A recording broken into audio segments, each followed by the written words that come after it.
atnākušas. Mēs esam Lielvārdas vidusskolas 4. A klase, un mēs esam atnākušas uz Pūtvēņa bērndārzu. Šodien mēs rādīsim teātri 11. grupiņai Skudriņas. Šo grupiņu mēs liela daļa esam beiguši. Arī mēs jums šodien nerādīsim ne tikai teātri, bet mēs jums arī esam atnesuši dāvanas. Mēs esam atnesuši jums grāmatas un daļas končas. Paldies!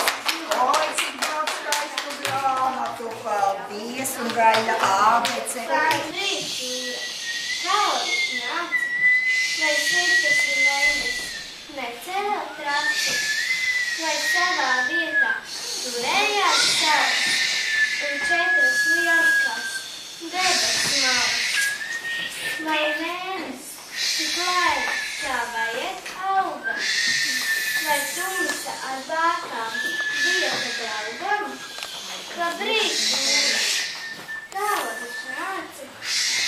Labrīt! Ak, kas nu par gulēšanu! Retūta solis! Man spieda sāma! Zini, ko? Es varētu aiziet uz Bloksbergu. Ko?